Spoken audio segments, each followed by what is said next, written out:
Hey, what's up? Jay Berube here. I want to share with you a story today on how I was trying to convince my son to do something yesterday and how that relates to framing a conversation and, for you, getting more listings. It's a perfect way to relate how to frame a conversation with sellers and at listing appointments. And this is all just what transpired with my son yesterday. So my son Lincoln, he's almost 7 years old. He's in first grade. He's the kind of kid, he can talk people pretty much out of anything. That's just him. So you give him two choices because, you're told always to give kids choices. And he'll always choose the third.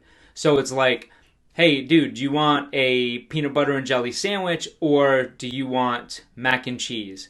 And then he'll say, guess what? How about, and then he'll present the third option. So we have to be very mindful in how we have our conversations with him so that we have to frame the conversation, because if we don't, then he's never going to do anything that we want him to do, and he's never going to do anything that's good for him. Do you know what I'm saying? Because he doesn't know how to make these decisions. And it's the same thing with a seller. A seller doesn't know how to make the decisions. And it's not because they're no good, okay? It's not because they're dumb. Just the same thing with my son. He's not dumb, so don't call my son dumb. But it's not because he's dumb or sellers are dumb. It's because they don't know any better. Sellers are becoming more educated, but let's talk about let's just call it what it is. Sellers don't know what they're going to net. They don't know the market. They don't know what questions to ask real estate agents. They don't know how to interview them. They don't know how to select the right agent. They don't know how the property should be marketed and properties should be sold. It just is what it is. So it's our job to help them make a good decision for them. And this is exactly what happened with my son. So I'm trying to get him to Cub Scouts. He's not really a sports kid. That's okay. Not yet, anyway. Maybe he will be. He's only 7. Well, he's 6. I'm just rushing through. But he's almost 7, and, I'm like, you know what? Cub Scouts going to be really cool because I know he has certain interests that align with Cub Scouts, camping and stuff like that. And also, I value, the values are similar. So he knows in the Berube family, Number one rule is respect. You have to respect everyone else, and that's what everything revolves around. Just similar things like this. So I asked him, I'm like, all right, Lincoln, so I have to be very thoughtful in this conversation. I'm like, okay, how do I frame this? So let me start off by telling you what a frame is. A frame is it's a technique that almost all high-performing negotiators use to control the outcome and the flow of a conversation in order to close more deals. That's the way it's used in sales.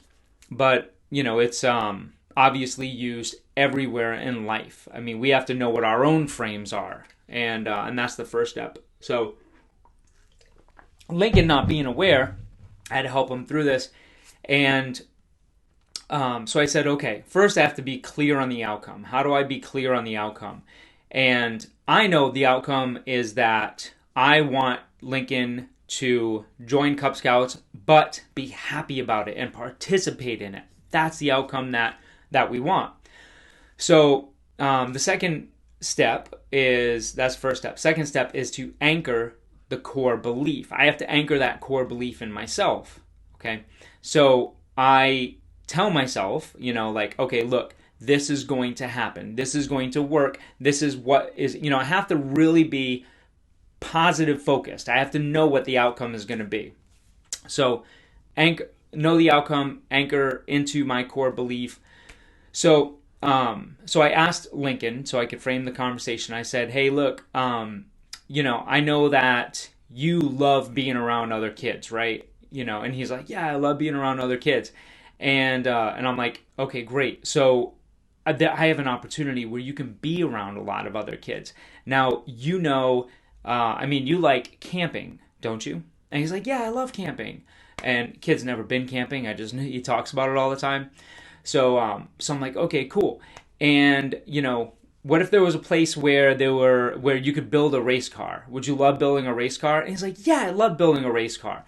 So I'm pumping him up, and I'm addressing the things that I know would be objections. So this is actually crushing potential objections, which is step 3. He's not, one of his objections would be, no, I'm not going to have any fun there. I'm not going to like it, like that kind of stuff. Well, I'm telling him all of the things that are going to be fun. So he can't say that, no, he's not going to have fun. And along the way, I'm getting him to say yes.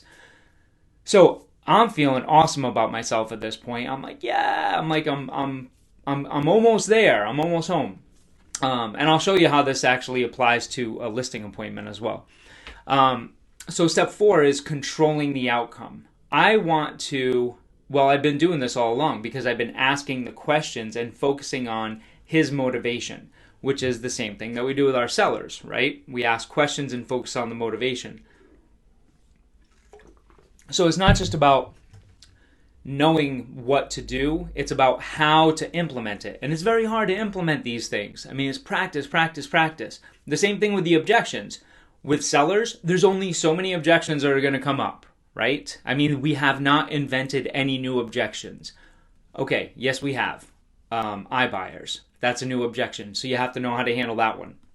And crush it before it comes up, which is something that we're going to be putting out a video on here real soon, and I'm super excited about that. So we want to control the outcome by asking questions and focusing on the motivation. So when we're with our seller, basically just asking those questions that we know is going to lead to the logical conclusion and get them saying yes, yes, yes, which is what I was doing with Lincoln. So that's controlling the outcome. And then number 5 is, well, with Lincoln, I didn't ask him, but for sellers, it's asking for the business. But you don't have to ask. I mean, you can do it in the logical way. Because look, if you're at that listing appointment, you're there for a reason. They didn't bring you in because they wanted to waste your time. And if they did and you didn't know that ahead of time, your fault, okay? So don't make this your fault. It doesn't have to be. You can get more listings with this. So you have to ask for the business. A way to do that in a close could be, excuse me, Mr. Seller, gosh, it was so awesome meeting with you and your wife, like super stoked. And I know I'm totally confident that based on everything we spoke about and everything that you want, motivation, okay, and everything that you want, I know, and I'm sure you're confident that I can deliver on that, and it looks likely that we'll get it done in X amount of time frame, and we will net you between this range, right? And then they'll say yes, because that's what you spoke about in the listing presentation, and got their buy-in on. And again, side note, sellers want to know 3 things. They want to know how much are they going to get for their home, how long it's going to take, and what are you going to do to sell it. So you address all those things, and then the logical conclusion is, perfect. Here's what we need to do now. Let's get the paperwork signed off on, and then these are the next steps. So sign here, sign here. So what I did with Lincoln, and this was so cool. Like I had just realized, I'm like, I totally framed him, because I never knew what I was doing before until I went to a Tony Robbins conference, this is like 10 years ago, and he started talking about framing, and I was like, okay, yeah, I'm doing all that. So it was an awakening for me. So with Lincoln, I said, awesome, dude, I have the perfect place. And guess what? The scouts are meeting tonight. So at this point, he's already so excited. And this is the way your seller should be when you're at that listing appointment too. So excited. Now, they're probably not going to show it like Lincoln, because Lincoln's like, like, oh my God, you don't even know. He has so much happiness bursting out of him. If you've ever seen him, if you haven't seen him, look at my personal Facebook page. Check out a couple of those videos. This kid is insane. But sellers probably won't be as enthusiastic, but they will be inside. Okay, they just won't show it to you externally because what? They don't want to put their cards on the table.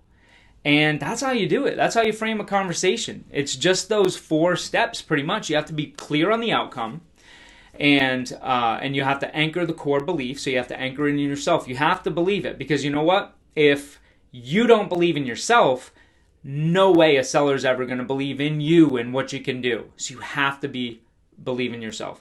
Number 3, crush the potential objections. There's only so many of them. You address them ahead of time so that they never become objections. Number 4, you control the outcome, and you do that by asking questions and focusing on the motivation, just like we did with Lincoln. Ask some questions the whole way.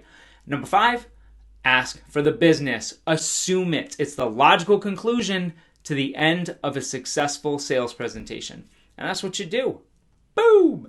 You want more good, awesome free training like this? Go to join the free Facebook group that we have, Sales Commands for Real Estate Agents. We have a whole training module in there right now, and that is salescommands.com. I will see you there.